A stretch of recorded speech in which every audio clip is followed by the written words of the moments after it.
जरूरी सूचना है आप सभी स्टूडेंट्स के लिए। स्टडी फॉर सिविल सर्विसेज का Android app Google play store में आ चुका है, उसको प्लीज तुरंत इंस्टॉल कर लीजिए।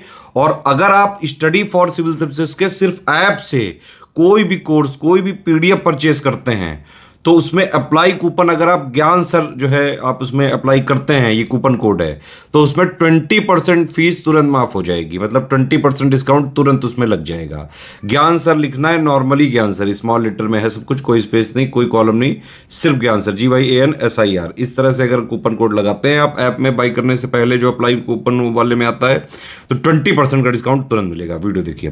नमस्कार दोस्तों, आपका स्वागत है सी सेट प्रिपरेशन के इस यूट्यूब चैनल पर।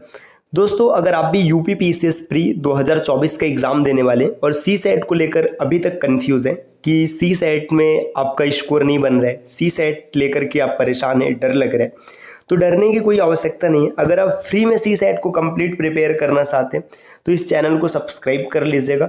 यहाँ पर जितने भी क्लासेस आपको दी जाती है आप इसको सही तरीके से फॉलो कीजिएगा। पेपर चाहे जिस स्टैंडर्ड का आएगा आप सी सेट आसानी से निकाल लेंगे। और बाकी चीज़ों को अगर आप और बेहतर बनाना चाहते हैं, कंप्लीट प्रिपरेशन करना चाहते हैं पीसीएस की, तो आप study for civil services team के पेड कोर्सेज से जुड़ सकते हैं, जिसके लिए आपको इन दिए गए नंबर पे कॉल या व्हाट्सएप करके टीम के पेड कोर्स से जुड़ने की प्रक्रिया समझ लेनी है। ये ज्ञान सर का व्हाट्सएप नंबर है, आप यहाँ से व्हाट्सएप के माध्यम से भी जानकारी प्राप्त कर सकते हैं। बाकी प्ले स्टोर से स्टडी फॉर सिविल सर्विसेज का एप्लीकेशन भी आप इंस्टॉल कर सकते हैं, जहां से अगर आप कोई भी कोर्स परचेस करते समय कोड अप्लाई करते हैं ज्ञान सर, जिसमें कि सभी लेटर्स इस्तेमाल होंगे और कोई भी स्पेस नहीं होगा, तो आपको अप टू 50% तक डिस्काउंट देखने के लिए मिल सकता है। दोस्तों चलिए अब देखते हैं हम लोग अपने प्रश्नों को। यहाँ पर प्रश्न संख्या 120 दिया है, यदि ए की मासिक आय बी की मासिक आय से 40% अधिक हो तो बी की आय ए की आय से कितने प्रतिशत कम है। देखिए, ऐसे प्रश्नों को आप बेसिक तरीके से भी सॉल्व कर सकते हैं। बाकी इसका स्मार्ट ट्रिक है ए बी रूल। देखिए, ए बी रूल क्या कहता है, आप यहाँ पे दिया 40% अधिक है तो 40% की परसेंटेज फ्रैक्शन वैल्यू लिखते हैं। 40% का अगर प्रतिशत भिन्न मान आप लिखेंगे तो 2/5 आएगा। ठीक, अब ये अधिक है तो आप आराम से लिख लेंगे 2/5, और ज़्यादा है मतलब यहाँ पर प्लस लिखेंगे। अब आपसे पूछ रहा है बी की आय ए से कितना कम है, तो देखिए आप सीधा सीधा लिखेंगे, अंश में कोई परिवर्तन नहीं आएगा, आप लिखेंगे यहाँ पर 2 और फिर इन दोनों को जोड़ देंगे, 5 और 2 7, तो 2/7 ये जो परसेंटेज फ्रैक्शन वैल्यू होता है इसका मान होता है 28 सही 4/7। विकल्प सी इस प्रश्न का उत्तर सही होगा, है ना। और यहाँ पे प्लस है तो यहाँ पर माइनस लगा देंगे, मतलब इतना कम हो जाएगा। तो ये रहा परसेंटेज फ्रैक्शन वैल्यू से इसका सॉल्यूशन।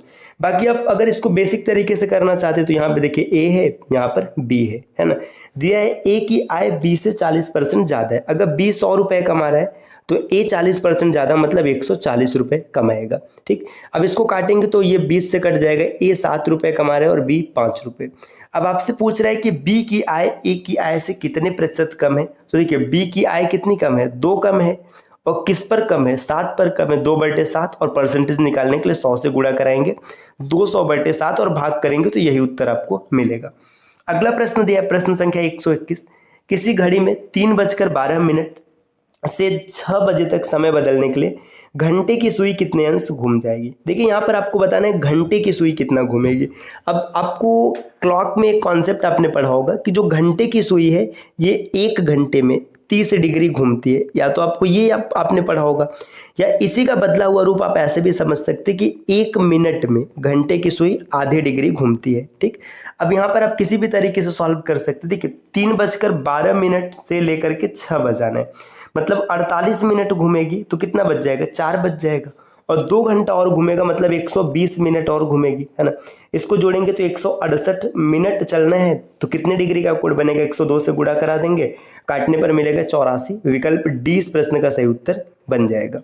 अगले प्रश्न पर आते हैं। नेक्स्ट अगला क्वेश्चन यहाँ पर दिया हुआ है, देखिए प्रश्न संख्या 122, यदि ए बराबर भाग है, बी बराबर जोड़ है और सी बराबर घटाना है और डी बराबर गुणा है, तो आपको बताना है कि इसमें से कौन सा इक्वेशन सही होगा। देखिए ये क्वेश्चन तो आप आसानी से कर सकते हैं, बस वैल्यूज को प्लेस करने, तो आप इस क्वेश्चन को कर लीजिएगा, और 122 का जो भी सही उत्तर बनेगा इसे कमेंट करके ज़रूर बताइएगा, क्योंकि ये क्वेश्चन काफ़ी आसान है, इसमें कुछ भी ऐसा टफ नहीं है कि आप इसे ना कर पाएँ, आसानी से आप कर लेंगे।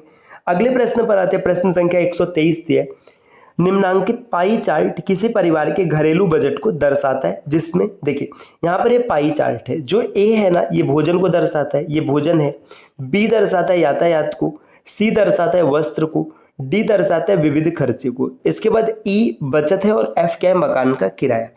यदि परिवार की कुल मासिक आय 30,800 रुपए है तो मकान के किराए में कितनी राशि खर्च होती है आपको ये बताना है। देखिए 30,800 रुपए ये टोटल कमाई है ना। मकान का किराया, देखिए मकान का किराया कितना है एफ का मतलब है 15%, तो भाई ये 15% यहाँ पे खर्चा हो रहा है ना। 15% की वैल्यू निकाल लेंगे, आसानी से आ जाएगा, 0 से 0 कट जाएगा, 308 में 15 का गुणा कराना है तो 3080 और यहाँ पर 1540, इसको जोड़ेंगे तो ये आपका आ जाएगा 20 6 46 तो 20 रुपये। विकल्प बी यहाँ पर बिल्कुल सही दिख रहा है। बहुत ही आसान सा क्वेश्चन था। अगला प्रश्न यहाँ पर दिया है 124 नंबर का, यदि x बराबर 2 से भाग देने पर बहुपद, यहाँ पर एक बहुपद दिया है और यहाँ पर एक बहुपद दिया है, में समान शेष हो तो a का मान बताइए। देखिए समान शेष का मतलब समझ रहे हैं कि अगर x - 2 से भाग देंगे तो यहाँ पर भी जो शेष आएगा वही शेष यहाँ पर भी आएगा। शेष समान होने का मतलब कि ये दोनों इक्वेशन कहीं ना कहीं से समान होंगे। तो आपको कुछ नहीं करना है, आपको क्या करना है कि आपको a का मान बताना है। तो सीधा सीधा x की जगह पर ना आप देखिए x -2 बराबर 0 बन रहे है ना, तो x = 2 रख के चेक कर लीजिएगा। x = अगर आप 2 रखेंगे तो देखिए a और यहाँ पर 2 का क्यूब हो जाएगा 8, मतलब 8a -7 चौका 28 ये हो जाएगा, प्लस 7 दूना 14 और माइनस में 2। अब इसको यहाँ पे सॉल्व करते बराबर में 0 है, देखिए 28 और 2 कितना हो जाएगा, 28 और 2 30 हो जाएगा। यहाँ पे आप इसको देखेंगे तो 30 हो जाएगा। 8a - 30 प्लस 14 बराबर 0। देखिए इसको घटाएंगे तो 16 मिलेगा। 8a बराबर 16 हो जाएगा तो a की वैल्यू आपको 2 मिल जाएगी। विकल्प सी इसका उत्तर बनेगा। आप चाहे तो इसे दूसरे इक्वेशन से भी सॉल्व कर लीजिएगा, आंसर पर कोई फर्क नहीं पड़ेगा। अगले प्रश्न पर आते हैं। प्रश्न संख्या 125 दिया हुआ है। देखिए अगला प्रश्न यहाँ पर दिया है, ए और बी मिलकर किसी कार्य को 5 दिन में पूरा करते हैं। यदि ए अपनी गति से 2 गुनी और बी अपनी गति से आधी गति से कार्य करे तो कार्य 4 दिन में पूरा हो जाता है। ए को अकेले इस कार्य को पूरा करने में कितने दिन लगेंगे। देखिए दोस्तों इस प्रकार के प्रश्नों को सॉल्व करने का बेसिक तरीका ये है कि कार्य ए और बी मिला के कर रहे हैं, 4 दिन में कर रहे हैं, 5 दिन में कर रहे हैं, कार्य तो उन्हीं को करना है, मतलब जो टोटल कार्य है वो हमेशा बराबर होगा। तो आप आराम से लिख सकते हैं अगर ए प्लस बी काम कर रहे हैं तो काम पूरा हो रहा है 5 दिनों में।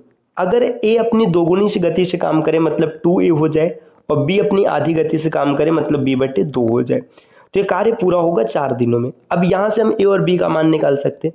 5a प्लस 5b बराबर 4 दूना 8a और प्लस 2b। देखिए b को आप इधर ट्रांसफर कीजिएगा और a को इधर ट्रांसफर कीजिएगा तो पता चलेगा 3a बराबर 3b। यहाँ से आप देखेंगे a बराबर b आ जाएगा, या फिर आप ऐसे भी कर सकते हैं a की वैल्यू भी 1 हो जाएगी और b की वैल्यू भी 1 हो जाएगी। आप कुछ भी मान सकते हो, कोई दिक्कत नहीं। अब देखिए a एक दिन में एक काम कर रहा है और b भी एक दिन में एक काम कर रहा है, तो एक दिन में 2 काम होगा और टोटल काम खत्म होने में 5 दिन लगेगा। तो 5 दिन आ गया, मतलब टोटल काम कितना है 10 है। एक दिन में 2 काम हो रहा है, 5 दिन में 10 काम होगा। अब आगे पूछा है कि a कितने दिनों में कर पाएगा, तो a एक दिन में एक काम कर रहा है तो 10 दिन में 10 काम होगा। विकल्प डी इस प्रश्न का सही उत्तर हो जाएगा। अच्छा आप इस प्रश्न को दूसरे वाले लाइन से भी कर सकते। समझिए अगर a एक दिन में एक काम कर रहा है, 2 गुनी गति से करने लगे तो एक दिन में 2 काम करेगा, है ना। और b एक दिन में एक काम कर रहा है, अगर आधा गति से करने लगे तो एक दिन में आधा ही काम करेगा, तो एक दिन में 2.5 काम होगा और टोटल 4 दिन में हो रहा है, मतलब टोटल काम है 10। अब भाई a को करना है तो यहाँ से 10 दिन में पूरा हो जाएगा, है ना। अगले प्रश्न पर आते हैं। प्रश्न संख्या 126 दिया है। 2 बेलनों की त्रिज्याएं 2:3 के अनुपात में है, जबकि उनकी त्रिज्याएं यहाँ पे दोनों जगह त्रिज्या दी है। यहाँ पे देखिएगा, यहाँ पे रेडियस है, बिल्कुल सही है, और यहाँ पे हाइट है। देखिए ये जो त्रिज्या लिखा है यहाँ पे ये हाइट होगा, मतलब ऊंचाई, है ना। उनके ऊंचाई का अनुपात इतना है तो उनके आयतनों का अनुपात कितना होगा। देखिए 2 बेलन है, मान लीजिएगा एक बेलन ये रहा, है ना, और यहाँ पर एक दूसरा बेलन है। अब दोनों के बारे में कुछ चीज़ दिया, इसके रेशियो मतलब त्रिज्या की बात करेंगे तो यहाँ पे r की वैल्यू है 2 और यहाँ पर है 3। यहाँ पर h मतलब ऊंचाई की वैल्यू है 5 और यहाँ पर है 3। आपसे पूछ रहा है कि इनके आयतन के बारे में बताइए। देखिए बेलन का आयतन होता है पाई r² h। अब 2 बेलन है तो यहाँ पर रेशियो लगाएंगे पाई r² h, ठीक। पाई से पाई कट जाएगा। r की वैल्यू यहाँ पर है 2 तो 2 दूना 4, h का मान है 3, 4 3 12, है ना। ये फिर मैंने 3 का है लिखा, अच्छा ये रहा 5 है, माफ़ कीजिएगा यार दोस्तों, ये इतना कन्फ्यूज़न हो रहा है ना। यहाँ पर 5 होगा, ये रहा, है ना। आगे देखिएगा 3 तिरिक का 9 और फिर h का मान है 3, तो यहाँ पर 3, तो 4 पंचे 20 पहले का आ गया और 9 तिरिक 27 दूसरे का आ गया, 20:27 विकल्प 20 प्रश्न का उत्तर बनेगा। अगले क्वेश्चन पर आते हैं, क्वेश्चन नंबर 27। देखिए इस क्वेश्चन को सॉल्व करने के लिए पहले आपको सेट थियरी पढ़ाएंगे, फिर ये बताएंगे, यहाँ पे अभी इसको नहीं सॉल्व करते। अगला क्वेश्चन यहाँ पर दिया 128 नंबर का, x³ - 6x² + 2x - 4 को -3/2x + 1 से भाग करने पर शेषफल क्या आएगा। देखिए ऐसे प्रश्न को सॉल्व करने का बेसिक तरीका है कि आप x की वैल्यू निकाल लीजिए। यहाँ पर देखिएगा -3/2 x और +1 = 0 दिया है ना, कुछ नहीं मतलब 0 है, 1 को इधर ट्रांसफर कीजिएगा माइनस हो जाएगा, तो -3/2 x बराबर -1, माइनस से माइनस कट जाएगा। आप आराम से लिख सकते हैं x बराबर 2 को इधर ट्रांसफर कर दीजिएगा 2/3। अब x की वैल्यू 2/3 रखिएगा, आंसर मिल जाएगा। देखिए यहाँ पर x³ है, 2/3 का क्यूब, तो 2 का क्यूब 8 और 3 का क्यूब 27, माइनस देखिए 6 और 2 दूना 4, 6 चौका 24 और बटे 3 तिरिक का 9, और प्लस 2 दूना 4 और बटे में 3, है ना, क्योंकि यहाँ पे सीधा सीधा 3 आएगा, और -4/1। अब इसका एलसीएम लेंगे तो 27 मिलेगा, है ना।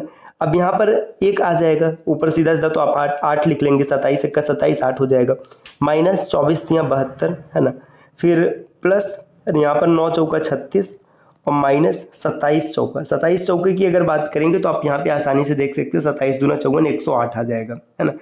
अब इन सबको अगर आप देखेंगे तो देखिए -108 -72 180 के आसपास जा रहे हैं, 44, तो -136 दिख रहे हैं। सिर्फ एक विकल्प में, विकल्प बी, तो यही इसका उत्तर बन जाएगा क्योंकि बटे 27 लगा रहेगा। अगले प्रश्न पर आते हैं। अगला प्रश्न यहाँ पर दिया 129, संचयी बारंबारता बंटन। यहाँ पर चर दिया संचयी बारंबारता, इसका समांतर माध्य मतलब मीन निकालना है। तो सबसे पहले तो संचयी बारंबारता से सामान्य बारंबारता निकालेंगे। देखिए यहाँ पर चर और ये संचयी बारंबारता का सामान्य बारंबारता मैं यही लिखता हूँ, ये 2 हो जाएगा, 11 में से 2 गया 9, 20 में से 11 गया 9, 27 में से 20 गया 7 और यहाँ पर 3। अब इन दोनों का गुणा कराएंगे, 2 1 का 2 प्लस 9 दूना 18 प्लस 9 त्रिक 27, और इसके बाद और आगे बढ़ेंगे, है ना, 7 चौका 28 और 5 3 15, और बटे में यहाँ पर क्या करेंगे, बटे में यहाँ पर लिखेंगे, ये टोटल 30 है तो 30 रखेंगे, है ना। अब इसके बाद इन सबको जोड़ेंगे और फिर अंत में भाग करेंगे, जो आपका फाइनल आंसर आएगा वही उत्तर बन जाएगा। तो इन सबको जोड़ दीजिएगा, अगर आप जोड़ेंगे तो यहाँ पर ये 55 और 15 70 और 20 90, तो आंसर 90/3 और 30 हो जाएगा, तो आंसर बनेगा 3 विकल्प सी। अगले प्रश्न पर आते हैं, प्रश्न संख्या 30 यहाँ पर दिया है, एक चर के निम्नलिखित मान दिए गए, आपको इसकी माध्यिका बतानी, इसका उत्तर क्या होगा आप कमेंट करके जरूर बताइएगा। मिलते हैं दोस्तों आपसे नेक्स्ट वीडियो में।